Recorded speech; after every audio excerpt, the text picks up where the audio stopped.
Afê xıyanetî çino. Gülçin Adar. Tarîxê serevedarê tişû têkoşînê Kurdanê hemverî îşxalkerdogan de her tim xıyanet vê jayoverneya înan û biyo sebebo tewr pîrke şarê Kurdî nêreso azadiya xwe û wareyê bêrû perçe kerdiş û pêwa bi milyonan nüfusê xwe bin dest bimano. İşxalkerdogan her wext ne şexsiyetî neweyê xwe rê xebet nayê û ma eşkenê vajeke hukmê xwe heta nika Kurdan serde dewam kerdo. Kurdeke heti işxalkerdogan ra heme hewayê heqanê xwe yê netewêbiyayîş ra bêpara mêverdayiş dê xıyanetkaran ra ke xêlik reyan sê silahî sê hemkaranê xwe ra teyan heta sê celadan hemverê neteweya xwe yanî hemverê şarê xwe amê xebetnayiş û azadiya xwe ra bêpar mende. Na polîtîkaya xurotişiyeke sera 1980 newa yewî de bi alayanê Hemîdiyê dest pê kerd 1985 de bi cerdevaniyê dewam kerd. Roja maya Ewroyê de zî heti sistemî ra ancî cerdevanî, ajanî, kontratî şarê marê yeni ferz kerdiş. İktidaran senîn ke waşto Kurdan ruh, ziwan û kültürê cira dûrî bifîne, hûna zî şuxuliyayeke Kurdaneke gorê waştişanê sistemê înanê îşxalkerdoxî tê gêrenê virazê. Yani Kurdanê xayînan, xıyanetkaran, bi nameyê bînî xwe roteyan virazê. Helbet na îdeolojiya iktidaran a lêşineyake bi ses saran û dewam kena, tesîreke negatîfî û tehrîbkarî şarê ma serdev raşto û hema zî virazena. Şarê ma bi sesaranû ke derbeyê tewr girdî nê xayîn û xwe roteyan re werdo.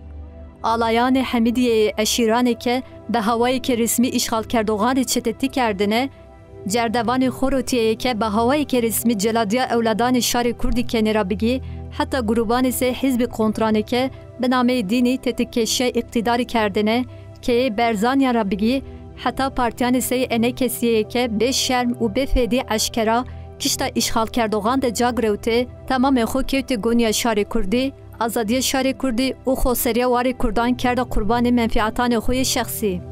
Keyê berzanî zî nê numuneya rayewoke semedê berjewendî û iktidarê xwe yê şexsî Kurdan keno qurban.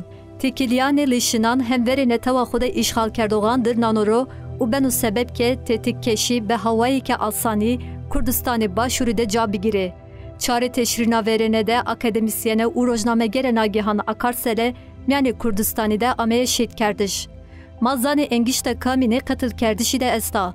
Mazaneke nê sifreyê gonî de semedê çend berjewendiyanê Ercanan goniya şarê Kurdî ameye rotiş. Başûrê Kurdistanê êdî Kurdistanê jarê bî wareyê Goristanê.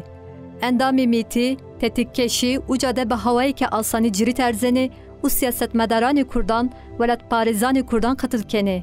Ne pêro imkanan kam danînan. Senin eşkenê hende rehet û cade ca bigîre û be eşkê wehşetanê hûn asyan bikere. Eke xîret û damara netewêbiyayîşî berzanî û eşîra cidir bibayîne, ruhê ku Kurdistanî cidir bibayîne, do wareyê Başûrê Kurdistanî de Kurdî hûna asan ne ameyne qetil kerdiş. Dewleta Tirkiye xusûsî hende serê xwe roteyan de vindena. Zanake siz kerdişî têkoşînî ne resayişê azadiya xwe roteyandir mümkün o. û tersê ciyo tewr pêzî yew biyayîşê netewa Kurdê yo. Çi serevedarîtişê Kurdan biyê bi xweroteyandir eşkayeke asteng biba. Serevedarîtişê Mîr Bedirxanî ra bigî, Agirî, Koçgirî, Şêx Seyd û Sêt Rizayî ra heta nika çi serevedarîtişê biyê bi xweroteyandir vernî padaya. Yani seke aseno devleta na polîtîka bi hewayeke sîstematîkî ca ana û du dewam zî bikera.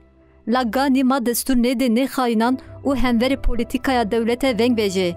Ganî ma tarîxê xwe ra derse veje, ma veng û hêzê enkî duyan, Harpegosan, Yezdan Şeran, Bekoyan, İdrisî Bitlisyan û Berzanyan biqedîne û nê werdê helm bigîre. Eke pêro Kurdî bibe yew, da nê xorotixî nê eşkî wina hêzdar bibe û ma do yewbiyayîş û xweseriya xwe de azad bibe.